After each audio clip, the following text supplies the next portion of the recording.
어느 한 상견례 자리에서 벌어진 일이었어요. 어디서 잘난 척이야? 가난한 과부 주제에. 이거 먹고 우리 아들한테서 당장 떨어져 이 꺼머리들아.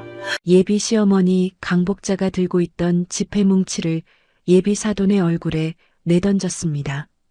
돈이 허공에 흩날리며 바닥으로 떨어졌죠.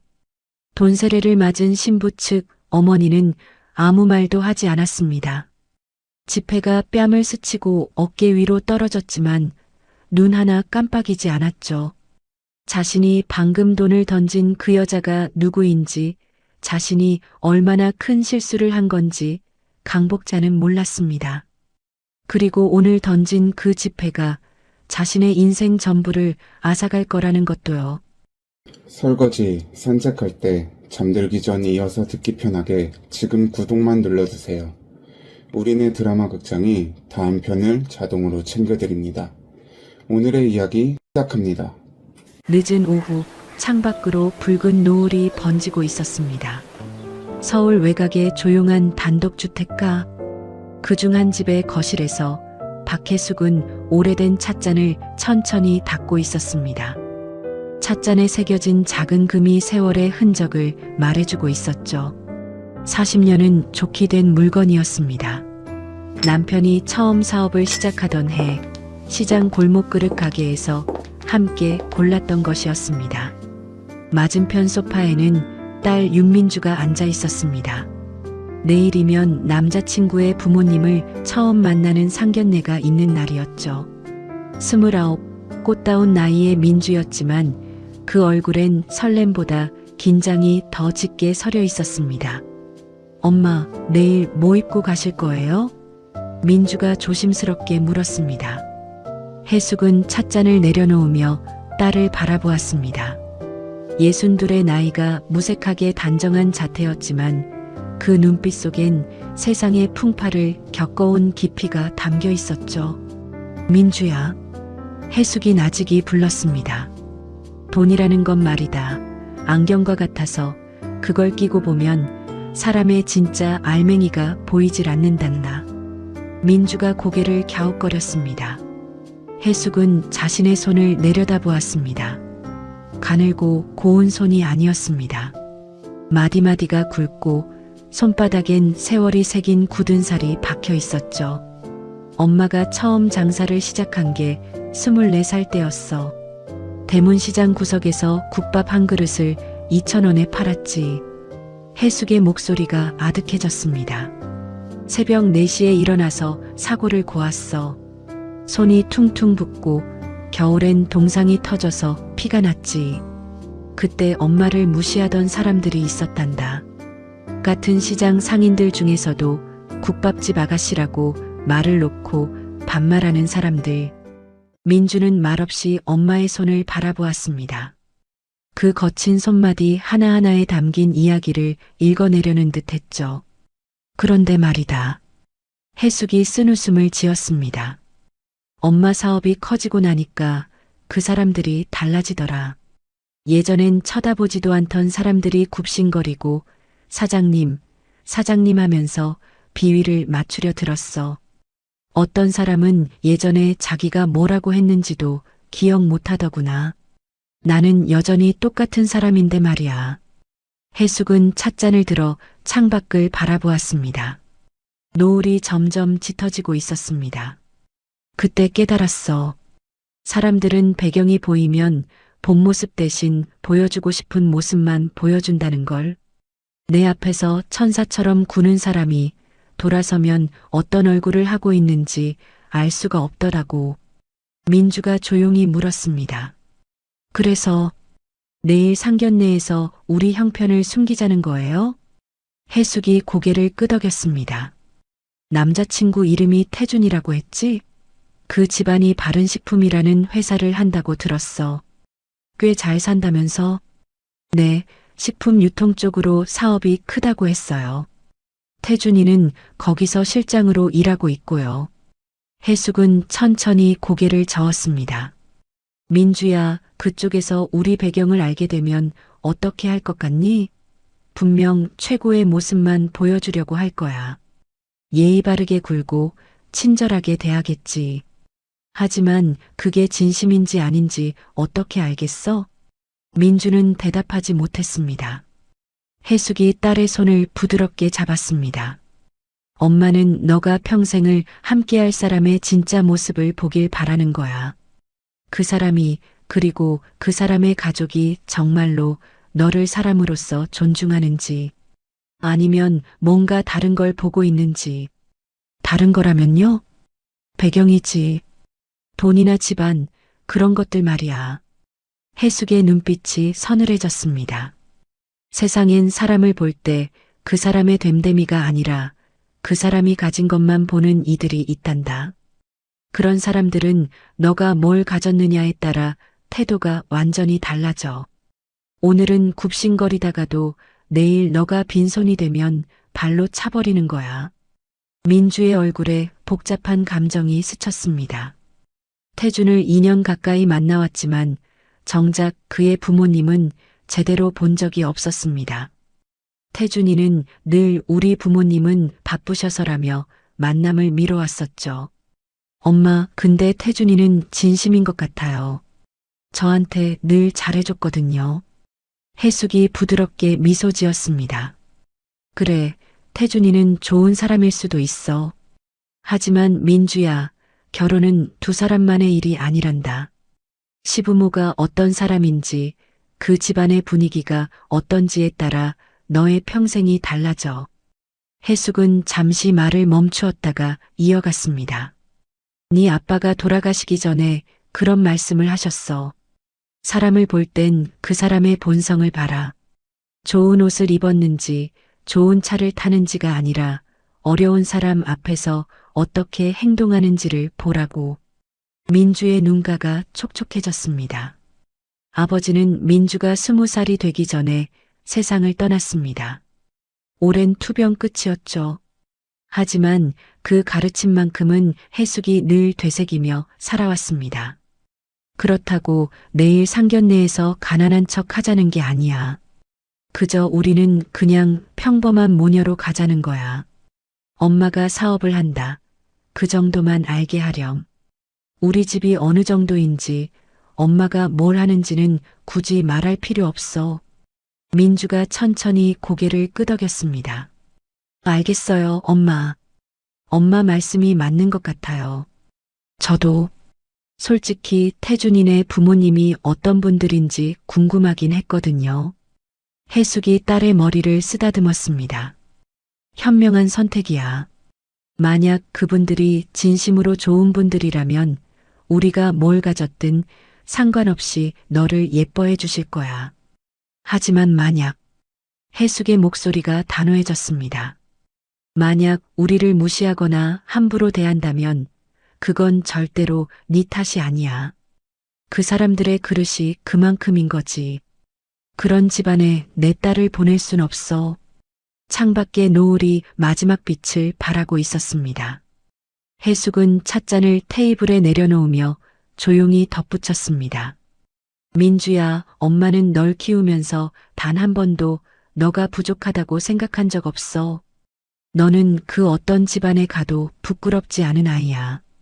다만 그쪽에서 그걸 알아볼 수 있는 눈이 있는지 없는지 내일 확인해 보자꾸나. 민주가 자리에서 일어나 엄마를 꼭 안았습니다. 고마워요, 엄마. 내일 잘해볼게요. 해숙은 딸의 등을 토닥이며 창밖을 바라보았습니다. 노을이 지고 어둠이 내려앉기 시작했습니다. 내일이면 이 모녀의 운명을 가를 중요한 시험이 시작될 터였습니다. 해숙의 눈빛이 어둠 속에서 고요하게 빛났습니다.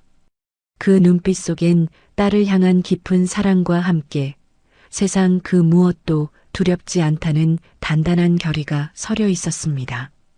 과연 내일 그들은 어떤 사람들일까? 해숙은 조용히 눈을 감았습니다. 상견례 당일 아침, 햇살이 창문 사이로 조용히 스며들었습니다. 해숙은 드레스룸 앞에 서 있었습니다. 널찍한 공간에는 고급 정장들이 가지런히 걸려 있었고 한쪽 벽면에는 보석함들이 줄지어 놓여 있었죠. 누가 봐도 평범한 살림이 아니었습니다. 하지만 해숙의 손은 화려한 옷들을 지나쳐 구석에 박혀있던 낡은 회색 정장을 꺼내 들었습니다. 10년도 더 된 옷이었습니다. 어깨 라인이 살짝 낡았고 단추도 요즘 유행과는 거리가 멀었죠. 하지만 해숙은 그 옷을 거울에 비춰보며 고개를 끄덕였습니다. 이 정도면 되겠구나. 민주가 드레스룸 문 앞에 서서 엄마를 바라보고 있었습니다. 밤새 잠을 설쳤는지 눈가에 옅은 그늘이 져 있었죠. 엄마, 정말 그 옷 입고 가실 거예요? 해숙이 고개를 돌려 딸을 바라보았습니다. 왜? 이상하니? 이상한 게 아니라 저쪽 집안도 사업한다는데 이렇게 가면 너무 무시당하지 않을까요? 민주의 목소리에 걱정이 묻어났습니다. 태준에게 들은 바로는 그의 부모님은 꽤나 체면을 중시하는 분들이라고 했거든요. 명품을 좋아하고 외제차를 몰며 사는 집도 고급 아파트라고 했습니다. 해숙은 보석함을 열었습니다. 다이아몬드 반지, 에메랄드 목걸이, 고급 시계들이 반짝이고 있었죠. 해숙은 그것들을 하나하나 살펴보다가 모두 내려놓았습니다. 그리고 맨 아래 서랍에서 작은 상자 하나를 꺼냈습니다. 그 안에는 평범한 금반지 하나가 들어 있었습니다. 굵지도 않고 보석이 박힌 것도 아닌 그저 수수한 반지였죠. 이건 네 아빠가 사업 처음 시작할 때 사준 거야. 그때 우린 정말 가진 게 없었지. 이 반지가 우리 전 재산이나 다름없었어. 해숙이 그 반지를 손가락에 끼며 말했습니다. 아빠가 이 반지 사주면서 그랬어. 여보, 언젠간 더 좋은 걸 해줄게. 그리고 그 약속을 지키고 가셨어. 민주의 눈가가 붉어졌습니다. 해숙은 딸에게 다가가 어깨를 감싸 안았습니다. 민주야, 오늘 우리가 왜 이렇게 가야 하는지 다시 한번 말해줄게. 해숙의 목소리가 낮아졌습니다. 어젯밤의 부드러움과는 다른 서늘하고 명확한 어조였죠. 예비시댁에서 우리 배경을 알면 그들은 천사의 가면을 쓰고 나올 거다. 친절하게 굴고 예의 바르게 대하겠지. 하지만 가면 뒤에 진짜 얼굴을 보려면 우리 배경을 숨겼을 때 그들이 우리를 어떻게 대하는지를 봐야 해. 그러니까 일부러 못 사는 척 하자는 거예요? 아니, 가난을 연기하자는 게 아니야. 해숙이 고개를 저었습니다. 그저 평범함으로 가자는 거지. 특별히 잘 살지도 특별히 못 살지도 않는 그냥 보통 사람들처럼 말이야. 그래야 그 사람들의 진짜 모습이 드러나거든. 민주가 천천히 고개를 끄덕였습니다. 엄마의 말이 이해되기 시작했습니다. 인생의 반려자를 고르는 건 네 평생의 안목을 시험하는 거야. 해숙이 딸의 눈을 똑바로 바라보며 말했습니다. 오늘 우리는 가장 낮은 곳에서 그들의 그릇을 잴 거다. 그게 아빠가 너에게 바랐던 진짜 사람 보는 법이기도 하고. 민주는 엄마의 눈빛에서 단단한 결의를 읽었습니다. 그리고 자신도 모르게 등골이 서늘해지는 것을 느꼈죠. 평소에는 따뜻하고 자상하기만 한 엄마였지만 이런 순간에는 범접할 수 없는 카리스마가 느껴졌습니다. 알겠어요, 엄마. 저도 준비할게요. 민주는 자신의 방으로 돌아가 옷장을 열었습니다. 평소 즐겨 입던 명품 원피스들을 지나쳐 가장 단정한 흰색 셔츠와 검정 슬랙스를 꺼냈습니다. 귀걸이, 목걸이, 팔찌도 모두 빼고 작은 진주 귀걸이 하나만 남겼죠. 거울 앞에 선 민주는 낯선 자신의 모습을 바라보았습니다. 화려함을 벗어던진 모습이 오히려 깔끔해 보였습니다. 문득 이 모습이 진짜 자신인지도 모르겠다는 생각이 들었습니다. 민주야, 준비됐니? 해숙의 목소리가 들렸습니다. 민주가 거실로 나오자 역시 수수한 차림의 엄마가 현관 앞에 서 있었습니다. 우리 오늘 오랜만에 버스 타볼까? 민주가 살짝 놀랐습니다. 버스요? 택시라도 부를까요? 아니, 버스면 돼. 어차피 약속 장소가 버스로도 금방 가더라고. 해숙은 작은 손가방 하나만 들고 현관문을 열었습니다. 두 모녀는 나란히 정류장을 향해 걸었습니다. 이른 아침의 거리는 한산했고 선선한 바람이 불어왔습니다. 평소 같으면 느끼지 못했을 바람의 감촉이 오늘따라 선명하게 느껴졌습니다. 버스가 도착하자 민주가 먼저 올라탔고 해숙이 뒤따랐습니다. 오랜만에 타는 버스였습니다. 해숙은 손잡이를 잡고 창밖을 바라보았습니다.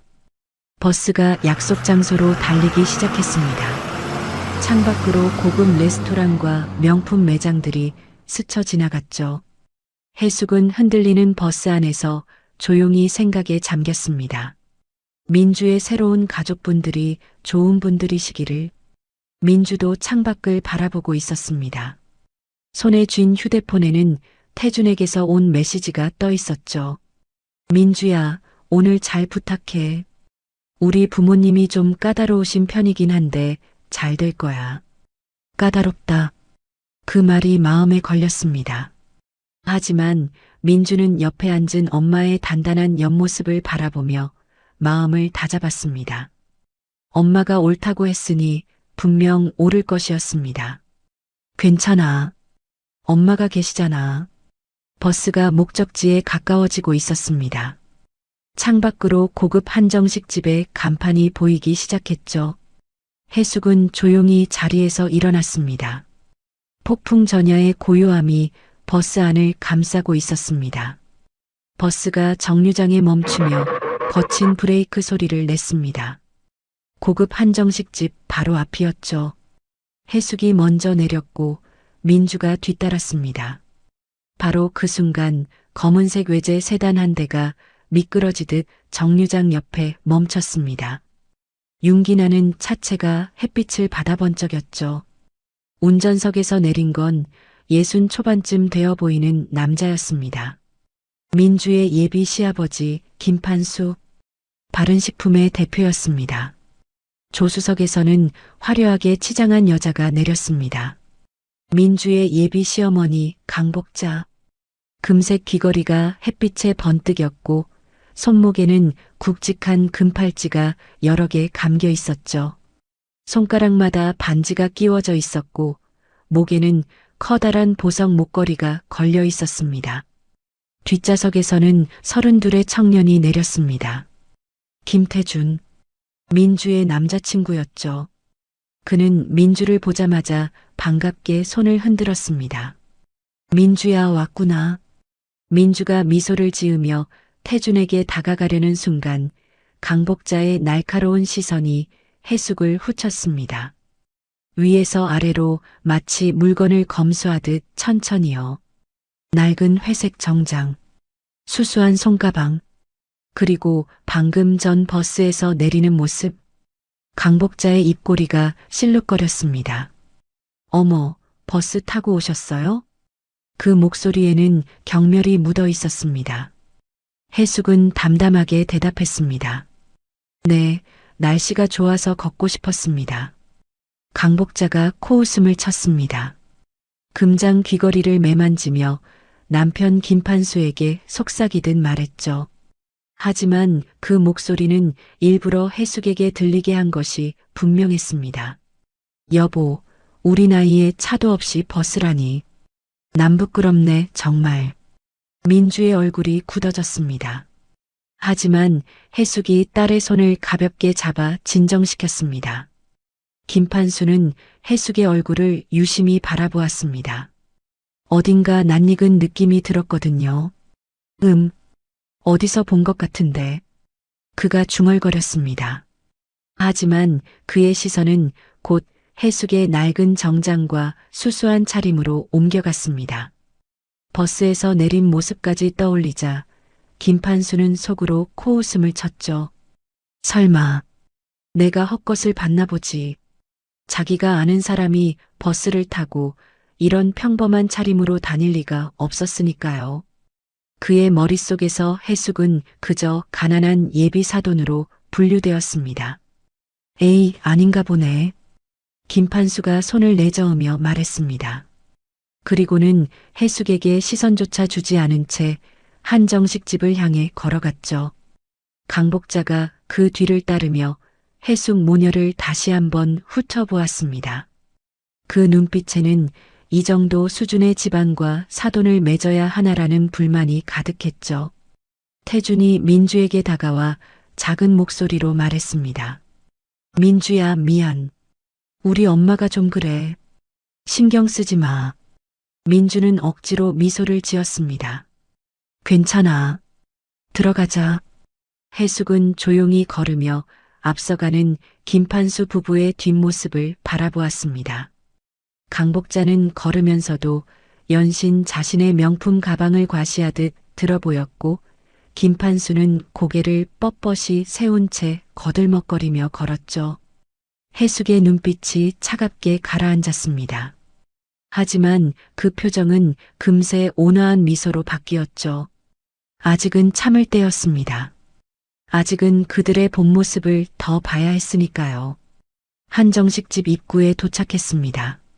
직원이 정중하게 인사하며 문을 열어주었죠. 강복자가 직원에게 거만하게 말했습니다. 예약한 방으로 안내해요. 제일 좋은 방으로 해놨을 거 아니야? 직원이 고개를 숙이며 안내했습니다. 복도를 지나 가장 안쪽의 넓은 룸으로 들어갔죠. 창밖으로는 정원이 보였고 실내는 고급스러운 한옥 인테리어로 꾸며져 있었습니다. 강복자가 먼저 상석에 앉았습니다. 김판수가 그 옆에 앉았고 태주는 맞은편에 자리를 잡았죠. 해숙은 딸 민주 옆에 조용히 앉았죠. 김판수가 팔짱을 끼며 해숙을 바라보았습니다. 그래, 뭐 하시는 분이라고 했죠? 우리 태준이한테 얼핏 들었는데 기억이 안 나서. 해숙이 담담하게 대답했습니다. 작은 사업을 하고 있습니다. 사업? 뭐 어떤 사업인데요? 김판수의 목소리에는 시큰둥함이 묻어났습니다. 버스 타고 온 사람이 무슨 대단한 사업을 하겠냐는 듯한 태도였죠. 유통 쪽입니다. 유통? 아, 그래요? 김판수가 콧방귀를 뀌었습니다. 우리 바른식품도 유통이긴 한데 규모가 꽤 되거든요. 백화점에도 납품하고 대형마트에도 들어가고 아마 들어보셨을 건데 바른식품 모르시려나? 해숙은 미소를 지으며 고개를 끄덕였습니다. 네, 들어본 것 같습니다. 강복자가 자랑스럽다는 듯 끼어들었습니다. 우리 바른식품이 해온 백화점에도 들어가 있어요. 해온 백화점 아시죠? 거기 지하식품관에 우리 반찬 코너가 있다고요. 해숙의 눈꺼풀이 살짝 떨렸습니다. 하지만 그것뿐이었죠. 그녀는 여전히 온화한 미소를 유지한 채 고개를 끄덕였습니다. 그렇군요. 대단하시네요. 민주는 옆에서 이 모든 상황을 지켜보고 있었습니다. 엄마가 보고 싶지 않아 하셨던 저들의 본성이 보일 것만 같았습니다. 강복자가 찻잔을 들며 해숙을 흘겨보았습니다. 근데 유통사업 하신다면서 차도 없으세요? 사업하는 사람이 버스 타고 다니면 거래처에서 무시당하지 않아요? 해숙이 차분하게 대답했습니다. 버스도 나쁘지 않습니다. 세상 구경도 되고요. 강복자가 피식 웃었습니다. 그 웃음에는 비웃음이 가득했죠. 세상 구경이라. 참 소박하시네요. 해숙은 그 비웃음에도 미소를 잃지 않았습니다. 하지만 그 눈 속에는 차가운 빛이 스쳐 지나갔습니다. 음식이 하나둘 차려지기 시작했습니다. 정갈하게 담긴 전체 요리와 제철 나물들이 테이블을 채웠죠. 하지만 강복자와 김판수의 관심은 음식이 아니었습니다. 그들의 시선은 오로지 해숙과 민주를 향해 있었습니다. 마치 면접관이 지원자를 심사하듯 위에서 내려다보는 눈빛이었죠. 김판수가 먼저 입을 열었습니다. 그래, 아가씨는 뭐 하는 사람이야? 우리 태준이한테 대충 들었는데 백화점에서 일한다고? 민주는 아가씨라는 호칭이 마음에 들지 않았지만 차분하게 대답했습니다. 네, 백화점 VIP 라운지에서 근무하고 있습니다. VIP 라운지? 김판수의 눈썹이 꿈틀거렸습니다. 뭐야? 사무직 아니었어? 고객 응대 업무입니다. VIP 고객분들께서 편하게 쉬실 수 있도록 안내하고 필요한 서비스를 제공하는 일이에요. 강복자가 찻잔을 탁 내려놓았습니다. 날카로운 소리가 룸 안에 울렸죠. 뭐? 고객 응대? 그러니까 우리 같은 사람들 수발이나 드는 애란 소리잖아. 민주의 얼굴이 살짝 굳었습니다. 하지만 그녀는 침착함을 잃지 않았습니다. 수발이라기보다는 서비스 전문직이라고 생각합니다. 서비스 전문직? 강복자가 비웃듯 말했습니다. 예쁜 말로 포장했네. 결국 손님들 비위 맞추는 일 아니야? 급이 너무 안 맞네, 정말. 우리 태준이는 그렇게 좋은 대학 나와서 실장까지 달았는데 며느리감이 고작 수발드는 애라니 명문대 나왔다고 들었는데 그것도 거짓말 아니니? 민주의 주먹이 무릎 위에서 꽉 쥐어졌습니다. 해숙은 딸의 떨리는 손을 보며 가슴이 아려왔지만 아직은 참았습니다. 이들의 밑바닥이 어디까지인지 더 봐야 했으니까요. 김판수가 팔짱을 끼며 불만스러운 표정을 지었습니다. 사무직인 줄 알았는데 아니었구먼. 사무직이면 뭐라도 쓸모가 있을 텐데. 쓸모요? 민주가 되물었습니다. 김판수가 거들먹거리며 말했습니다. 우리 바른식품이 백화점 여러 군데 납품하거든. 사무직이면 백화점 내부 정보라도 좀 빼올 수 있을 거 아니냐? 어떤 브랜드가 잘 나가고 어떤 자리가 좋고 그런 거 말이야. 근데 VIP 라운지에서 손님 시중이나 든다? 아무 쓸모도 없는 일을 하고 있었구먼. 시집 오면 그냥 일 관두고 집안일이나 해야겠네. 해숙의 눈빛이 차갑게 가라앉았습니다. 며느리를 사업도구로 이용하려는 속셈이 적나라하게 드러난 순간이었죠.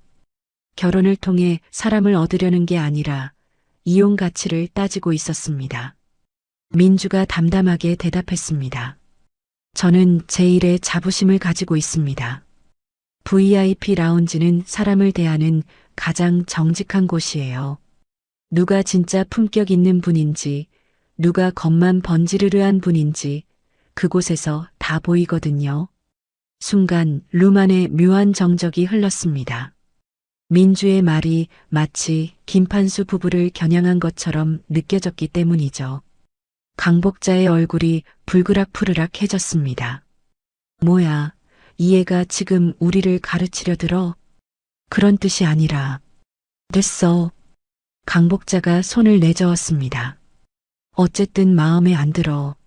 시집 와서 뭘 해먹겠다고. 집안일이나 제대로 할 줄 알아? 해숙이 조용히 입을 열었습니다. 민주는 집안일도 잘합니다. 어릴 때부터 제가 직접 가르쳤거든요. 강복자가 해숙을 흘겨보았습니다. 직접 가르쳤다고요? 아, 맞다. 남편분이 안 계시니까 혼자 다 하셨겠네. 근데 그게 자랑은 아니잖아요. 솔직히 말해서 애비 없이 큰애가 얼마나 제대로 배웠겠어요? 그 말에 민주의 눈가가 붉어졌습니다. 아버지 이야기가 나오자 참았던 감정이 올라오려 했죠. 돌아가신 아버지를 이런 식으로 모욕하다니 가슴이 찢어지는 것 같았습니다. 해숙의 손이 테이블 위에서 살짝 떨렸습니다. 하지만 그녀는 여전히 미소를 유지했습니다. 태준이 민주를 힐끗 쳐다보더니 작은 목소리로 속삭였습니다. 민주야, 너가 좀 참아. 우리 부모님이 원래 좀 그래. 결혼하고 나면 나아질 거야. 민주가 태준을 바라보았습니다. 그 눈에는 실망이 서려 있었죠. 부모님의 무례함을 말리기는커녕 자신에게 참으라고 하다니요. 태준아, 너는 이게 괜찮아? 태준이 눈을 피했습니다. 뭐가? 그냥 어른들 말씀이잖아. 원래 상견례가 다 이런 거야. 좀 불편해도 웃으면서 넘겨. 민주의 가슴에 서늘한 바람이 불었습니다. 인연을 만나면서 한 번도 느끼지 못했던 감정이었죠. 이 사람이 정말 자신이 알던 태준인가 하는 의문이 들기 시작했습니다. 연애할 때는 그렇게 다정하던 사람이 부모 앞에서는 완전히 다른 사람이 되어 있었습니다. 김판수가 젓가락을 들며 말했습니다. 어쨌든 우리 집안에 시집 오려면 각오 단단히 해야 할 거야. 바른 식품이 동네 구멍가게가 아니거든. 백화점, 대형마트, 온라인까지 전국에 납품하는 회사야. 앞으로 더 커질 거고, 그런 집안 며느리가 되려면 품위가 있어야지. 강복자가 맞장구를 쳤습니다. 맞아요. 품위. 근데 오늘 보니까 좀. 글쎄요. 그녀의 시선이 해숙의 낡은 정장을 훑쳤습니다. 옷도 그렇고 버스 타고 오신 것도 그렇고 솔직히 좀 창피하더라고요. 아까 식당 직원들이 우리 쳐다보는 눈 못 보셨어요? 어머, 저 사람들 버스 타고 왔대 이러고 있었다고요. 해숙이 담담하게 대답했습니다. 그랬군요.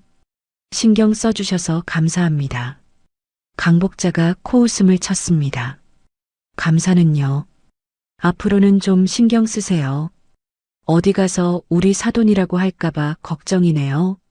민주가 더 이상 참지 못하고 입을 열었습니다.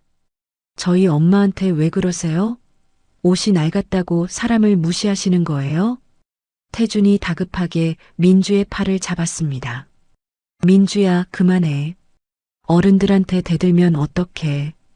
대드는 게 아니라 너무하잖아. 그래도 참아.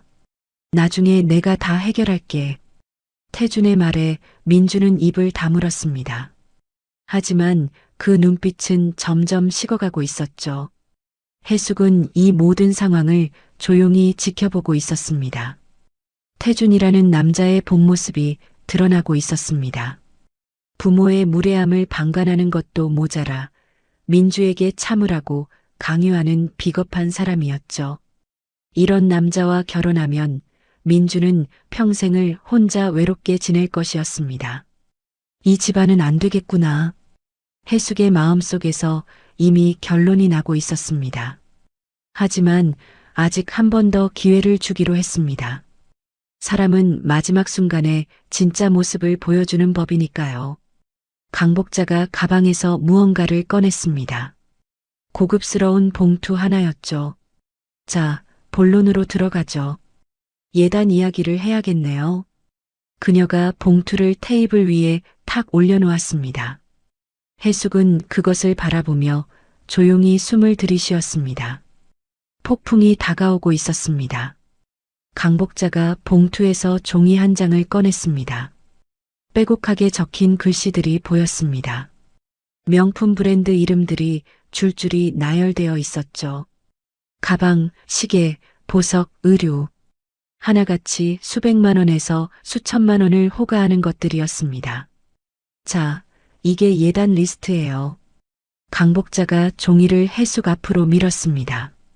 마치 계약서에 서명하라는 듯한 태도였죠. 우리 태준이가 장남이니까 예단도 제대로 받아야죠. 여기 적힌 대로 준비해 오시면 돼요. 해숙이 종이를 집어들었습니다. 천천히 훑어보는 그녀의 눈빛이 점점 차가워졌습니다. 가방만 3개, 시계 2개, 목걸이와 반지 세트, 그리고 현금까지. 합치면 억 단위가 훌쩍 넘는 금액이었죠. 이건 좀 과하지 않나요? 해숙이 조심스럽게 말했습니다. 아이들 결혼 혼수로는 너무 과한 것 같네요. 불필요한 사치품들보다는 차라리 아이들이 시작할 집이나 실질적으로 도움이 될 만한 것들을 서로 도와주는 게 어떨까요? 순간 강복자의 얼굴이 굳어졌습니다. 그리고 금세 불그락푸르락해지기 시작했죠. 뭐라고요? 과하다고요? 그녀의 목소리가 높아졌습니다. 이게 과해요? 우리 집안 수준에서 이 정도는 기본이에요. 다른 집들은 이것보다 더 받아요. 해숙이 차분하게 대답했습니다. 다른 집이 어떻든 저는 아이들에게 실질적인 도움이 되는 것을 해주고 싶습니다. 명품 가방이 평생을 함께하는 건 아니니까요. 지금 뭐라는 거야, 이 사람이. 강복자가 테이블을 탁 쳤습니다. 그릇들이 덜컹거렸죠. 이래서 애비 없는 애들하고 결혼시키지 말라는 거야. 그 말에 룸안의 공기가 얼어붙었습니다. 민주의 얼굴이 창백하게 질렸죠. 돌아가신 아버지를 모욕하는 말이었습니다. 강복자는 멈추지 않았습니다. 오히려 더 격앙되어 소리를 질렀습니다. 수준이 맞아야 대화가 될 거 아니야? 가르쳐줄 남편이 없으니까 이런 기본도 모르는 거 아니야? 남편이 뭘 했길래 이 모양 이 꼴로 살아? 제대로 된 가장이었으면 생전에 이렇게 교육을 했겠어? 해숙의 손가락이 찻잔을 감싸 쥐었습니다. 그 손끝이 하얗게 질릴 정도로 힘이 들어갔죠. 남편의 이름이 더럽혀지는 것을 참는 건 생각보다 훨씬 어려운 일이었습니다. 김판수가 옆에서 거들었습니다. 그러게 말이야. 남편 복도 없었나 보네. 어쩐지 딸도 변변한 직장 하나 못 다니더라니. 태주는 고개를 숙인 채 아무 말도 하지 않았습니다. 민주가 떨리는 목소리로 그를 불렀습니다. 태준아. 태준이 민주를 힐끗 쳐다보더니 작은 목소리로 속삭였습니다. 민주야, 그냥 참아. 엄마가 좀 흥분하셨어. 나중에 내가 잘 말씀드릴게. 참으라고? 지금 돌아가신 우리 아빠 욕하는 거 안 들려? 그래도 어른인데 어떡해. 일단은 넘어가자. 민주의 눈에서 눈물이 흘러내렸습니다. 그동안 한 번도 본 적 없는 태준의 모습이었습니다. 아니, 어쩌면 이게 진짜 태준이었는지도 몰랐죠. 강복자가 비웃듯 말했습니다. 울긴 왜 울어? 사실을 말했을 뿐인데. 아버지가 제대로 된 사람이었으면 이 집안이 이 꼴이겠어? 바로 그 순간이었습니다. 깡! 맑고도 서늘한 소리가 룸 안에 울려 퍼졌습니다. 해숙이 들고 있던 찻잔을 테이블에 내려놓은 것이었죠. 모든 시선이 해숙에게로 쏠렸습니다. 그녀의 눈빛이 완전히 달라져 있었습니다. 아까까지의 온화함은 온데간데였고 차갑고 날카로운 빛이 서려 있었죠. 마치 다른 사람이 된 것 같았습니다. 평범한 옷차림은 그대로였지만 그 안에서 뿜어져 나오는 기세는 전혀 평범하지 않았습니다. 강복자가 순간적으로 말을 멈췄습니다. 김판수도 입을 다물었죠. 알 수 없는 위압감이 그들을 짓눌렀습니다. 평범한 과부라고 생각했던 여자에게서 상상도 못한 기세가 뿜어져 나오고 있었으니까요. 잠시 정적이 흘렀습니다. 하지만 강복자는 물러서지 않았습니다. 아니, 물러설 수 없었죠. 자존심이 허락하지 않았으니까요. 뭐야, 왜 그렇게 쳐다봐? 강복자가 히스테릭하게 소리쳤습니다.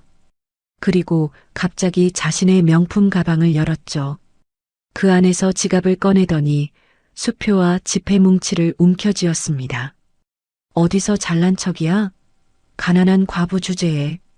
그녀의 손이 허공을 가르며 휘둘러졌습니다. 파사삭! 지폐들이 해숙의 얼굴을 향해 날아왔습니다. 몇 장은 뺨을 스쳤고 몇 장은 어깨 위로 떨어졌죠. 나머지는 바닥으로 나풀거리며 흩어졌습니다. 이거 먹고 우리 아들한테서 당장 떨어져. 이 거머리들아. 강복자가 발을 동동 구르며 악을 썼습니다. 민주가 자리에서 벌떡 일어났습니다. 지금 뭐 하시는 거예요? 뭐긴 뭐야. 너희 딱 봐도 돈 때문에 우리 집 아들한테 붙은 거잖아. 이 정도면 충분하지? 김판수도 거들었습니다. 그래, 이 정도면 됐잖아. 우리 집안에 어울리지 않는 건 본인들도 알 거 아니야.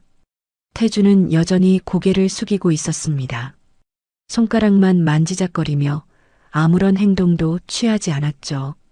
사랑한다고 말했던 여자와 그 어머니가 모욕당하는 순간에도 그는 침묵했습니다. 해숙은 미동도 하지 않았습니다. 얼굴에 스친 지폐도, 어깨 위에 떨어진 지폐도, 바닥에 흩어진 지폐도 쳐다보지 않았습니다. 그저 흩날리는 지폐 너머로 강복자를 바라보고 있을 뿐이었죠. 그 눈빛이 너무나 고요해서 오히려 섬뜩했습니다. 해숙이 천천히 옆을 돌아보았습니다. 눈물을 흘리며 서 있는 민주가 보였죠. 해숙은 딸의 떨리는 손을 부드럽게 잡았습니다. 그리고 나직이 말했습니다. 민주야, 엄마, 앉으렴. 민주가 다시 자리에 앉았습니다. 해숙이 딸의 손을 따뜻하게 감싸주며 말했습니다. 민주야, 엄마는 딸 인생에 5점을 남기는 꼴 도저히 못 보겠구나. 해숙의 목소리는 낮고 차분했습니다. 하지만 그 안에는 단단한 결의가 담겨 있었죠. 이런 분들을 네 부모로 섬기며 평생 고개 숙이고 살게 할 순 없어.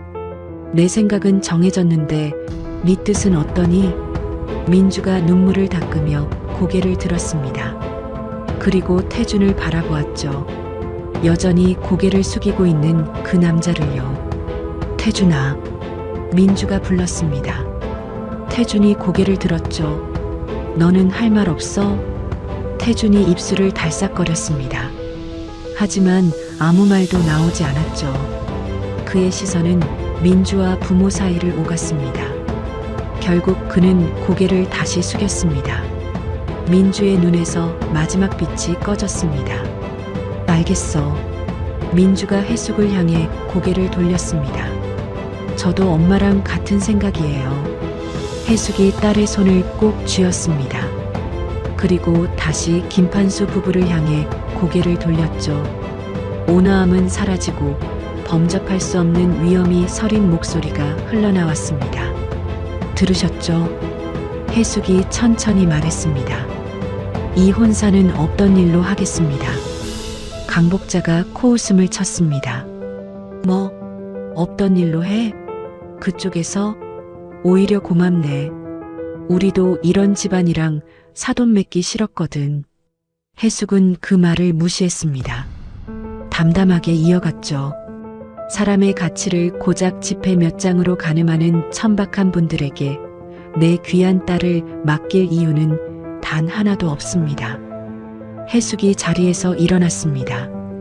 바닥에 흩어진 지폐를 밟고 지나가며 마지막으로 덧붙였습니다. 아, 오늘 당신들이 던진 건 돈이 아니라 당신들의 마지막 기회였습니다. 해숙의 눈빛이 서늘하게 빛났습니다. 그 오만의 대가가 얼마나 매서운지 머지않아 뼈저리게 알게 될 겁니다. 김판수가 비웃듯 말했습니다. 하, 웃기시네.